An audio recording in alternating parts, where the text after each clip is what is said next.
Today, we're busting the perhaps biggest myth about mountain bike body positioning and why advice like get low, not back, stay aggressive over the front, and the seemingly contradicting idea get back on steeps are all right and all wrong, depending on how you understand them. I'll show you why these popular tips can become super dangerous when misunderstood, and I'll help you finally deeply understand the foundational bike body principles that actually keep you safe. Here's what happened. I posted a simple video about brake lever angle setup, something I often deal with in my daily work as a mountain bike skills coach. In my work as a mentor for other coaches, and of course based on actual ergonomic research. What I didn't expect, a full-on. And honestly, it revealed something way more important than brake levers. It exposed a massive misunderstanding that runs super deep in the mountain bike world, even among coaches and advanced riders. And it's not just about levers. It's about how we understand body positioning and pressure control as a whole. Why is this relevant? Well, because body positioning may seem trivial, but it's what determines traction, control, and ultimately safety and fun. But first, here's the video that started it all. Stop setting your brake levers in line with your forearms. Here's why. On downhills, the bike tilts forward, so now your levers are pointing way too far down. The result? Awkward wrist angles. The fix? Set your levers flatter, 20 to 40 degrees. Your wrists are now neutral when you're riding downhill, where you actually use the brakes. More info below. And now here are real comments I got in response. Some of them from certified coaches and highly experienced riders. Gazatron MTB wrote, "You shouldn't hang off the back, your elbows should be up, so the levers are still in line. Yours, L3 MTB coach." Then, as I said, it's about bike body separation, meaning that the body stays still and the bike moves beneath us. Don't worry, we'll talk about what exactly that is in this video. He added, "Not sure which part of level 3 mountain bike coach you missed, but when rolling over a lip, you should be going chest down, elbows up, and then push the bike down, putting you in a neutral slightly rearward. You certainly shouldn't be hanging off the back of the bike behind the saddle, as you'll unweight the front and lose traction." Then ESMC wrote, "What you're describing as bike body separation is just a beginner tendency to hang off the back of the bike on steep rollers. Aggressive riders are forward on the bike through turns and features, better turning traction and a looser back end." Eric wrote, "The bike tilts forward, but so do you." Mika wrote, "A lot of top riders are switching to leaning over the front end to drive the front rather than leaning back. Really depends on the rider's skill level." Demi wrote, "I always thought that riding aggressively means staying with body weight on the bar. Your body is way too far back." 360 MTB wrote, "Because you're in that position like 0.1% of the trail, but whatever gets you views, right?" Bry wrote, "Nah, I lean forward with my bike, more front wheel traction and space to move the bike underneath me." A certified coach wrote, "The bike does tilt under you, but due to the invention of drop post, we should get lower, not back." And then added, "More bad advice paid instructors will have to correct. Thanks for the work." Another coach, who's an instructor trainer at a huge company, wrote, "Good coaching includes consistent demos. Your forearm angles are all over the place. Just another one of your strawman videos. You used to have quality content, not so much anymore." My ego was already wincing, but then this comment came in. Maxime wrote, "Just curious to know her background to start coaching. Seeing her riding videos, the average Canadian Sunday free rider would chew her up, even hung over from an all-nighter." Yeah, I love putting so much effort into my videos with the goal of helping adult riders learn safely. It's so rewarding. So anyhow, I decided that this is about far more than brake lever angles, so here's my video about body positioning myths. Because the truth is, mountain bike riding is dynamic. It's about pressure control, not fixed body angles, which is precisely why I suggested a brake lever range too. But honestly, there is a grain of truth to all of these comments that I've received, and we're going to find that grain today. Because the truth is, yes, Sometimes you will be more forward over the bike. Yes, sometimes you will be more rearward, even behind the saddle. It's not about copying a static shape. It's about keeping your body stable and letting the bike move dynamically beneath you. And to prove this, we're going to look at some examples, but not mine, because I already know if I demo it myself, the average Sunday rider will probably say, I can chew her up after an all-nighter. So instead, let's look at something a little harder to argue with: top-level enduro racers. Riders you definitely call advanced and aggressive, right? So let's look closely at these questions in slow motions. Are they tilting forward with their bikes? Are they staying aggressive and pushing weight into the bars? Are they low and never behind the saddle? Are their elbows up to place steep lever angles in line with your forearms? What do we actually see? Well, we actually see that they stay heavily weighted through their feet. They use arms and legs as their natural suspension. The bike is moving dynamically underneath them, constantly adjusting to the terrain. So yes, sometimes their body moves behind the saddle. Yes, sometimes their body moves forward, but honestly, without just tilting along with the bike. It's more a preparatory movement before they then guide the bike forward afterwards, or to like dive into steeps. But all in all, they're not statically over the handlebars, because that would kill their ability to react and stay smooth. And just a side note, if we check their brake lever angles, you'll notice most are within that 20 to 40 degree range that I mentioned in my original video. And probably not because they watch my content, although I would love that, but probably because it works for control and joint health.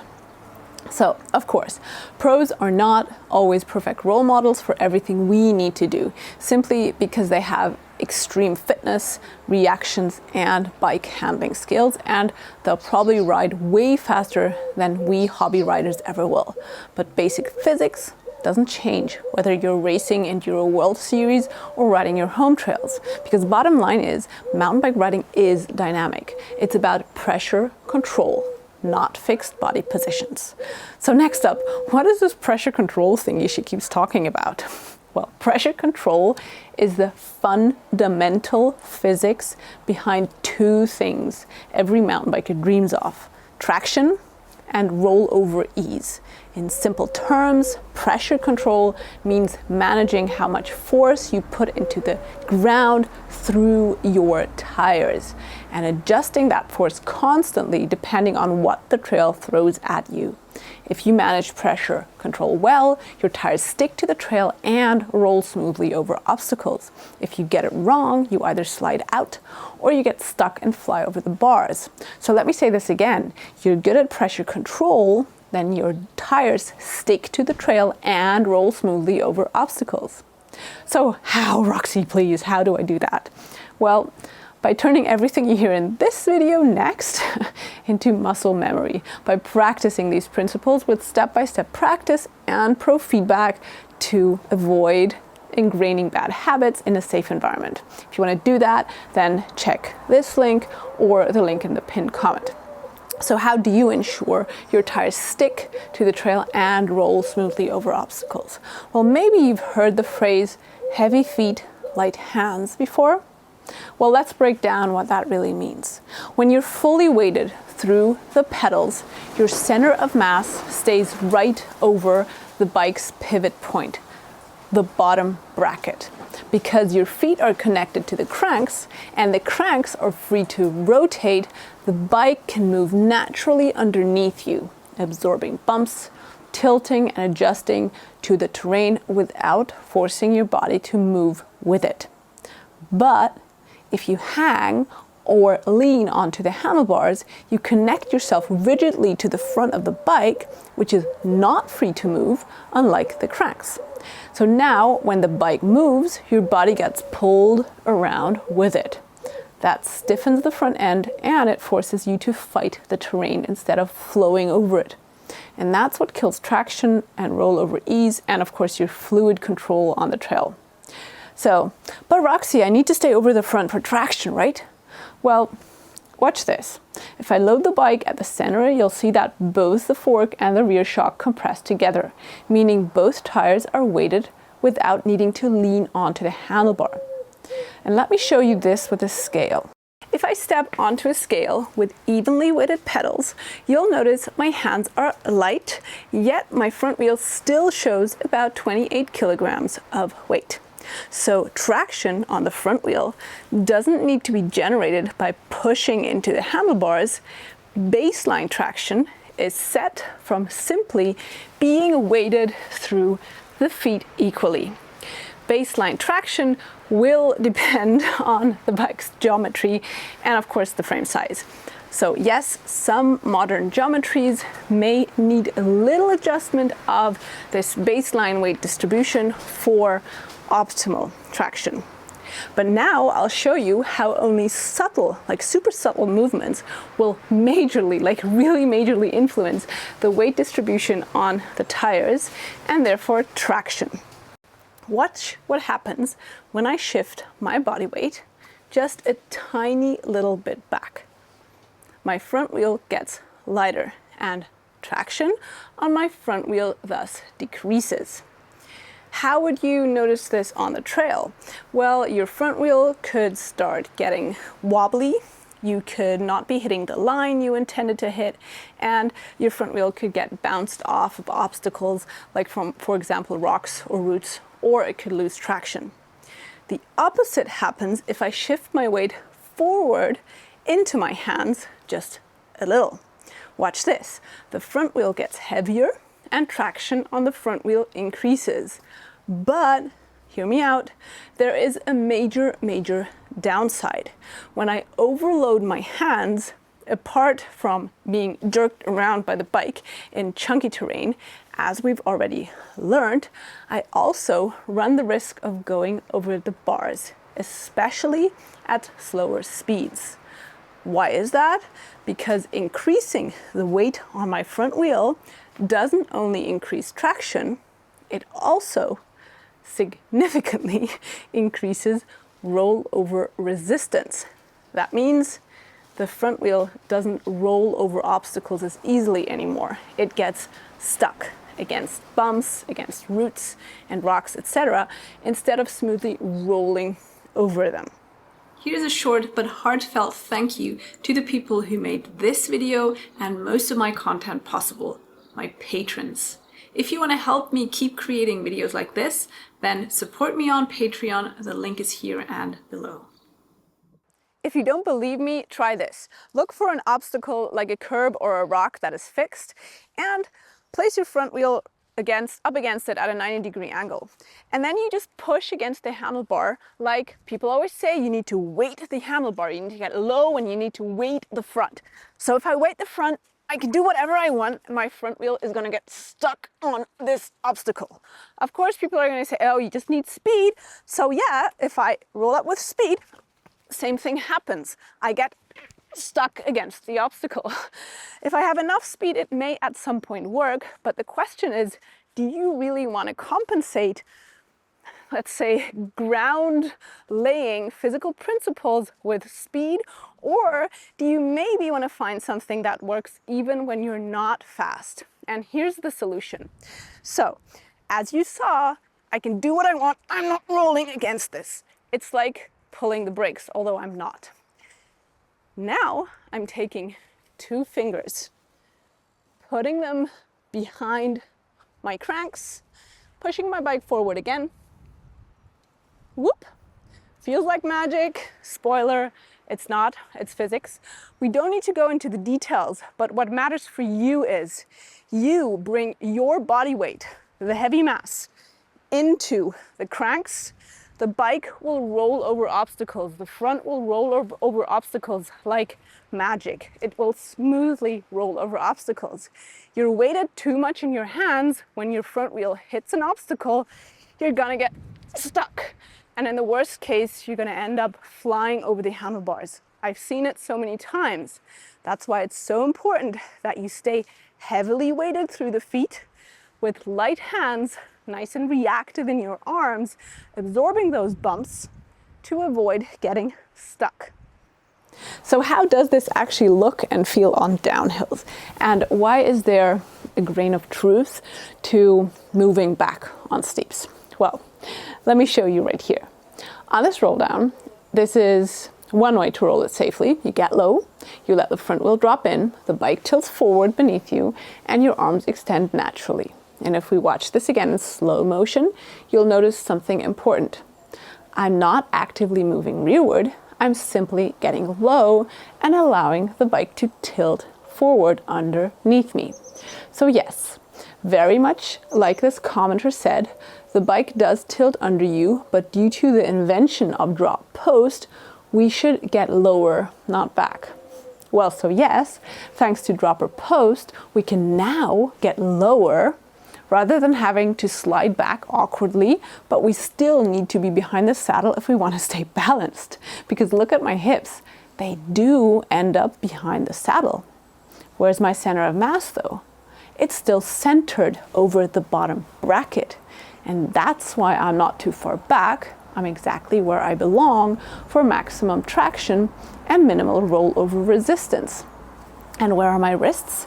In a strong neutral angle because my brake levers are set between 20 to 40 degrees, just like I suggested in the video earlier.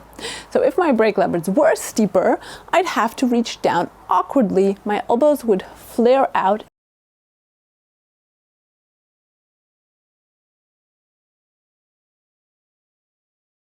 And if you want to break down, by the way, on why that's bad for your elbow and shoulder joint health, tell me in the comments. So no, when the bike tilts forward, I don't tilt forward with it.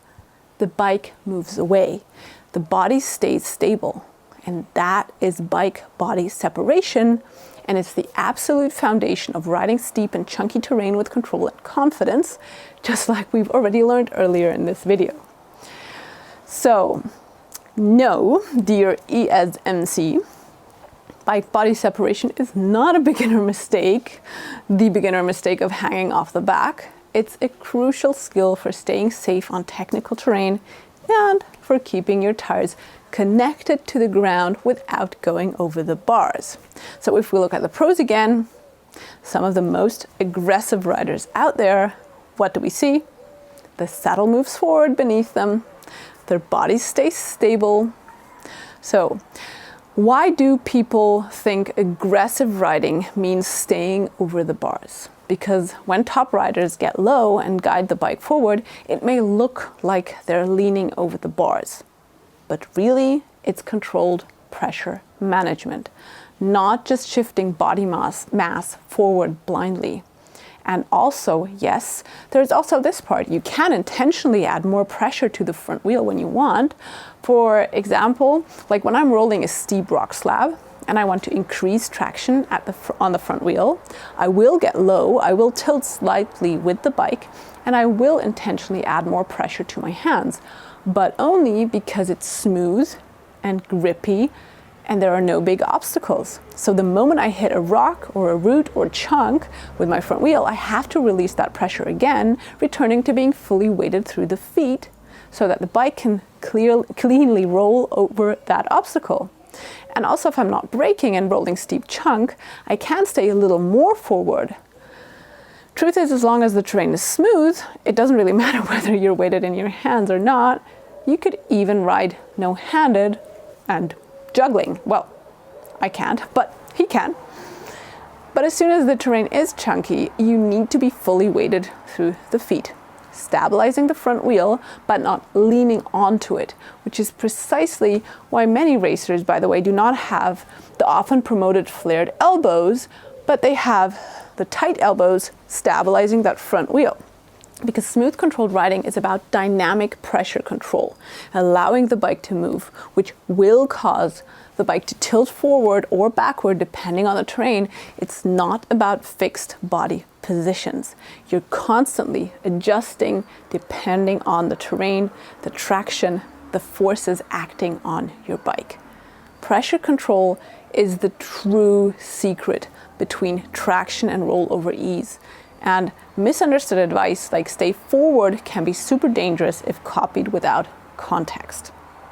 So please feel into yourself when you're riding. Am I heavily and evenly weighted through the feet, or am I weighted in my hands?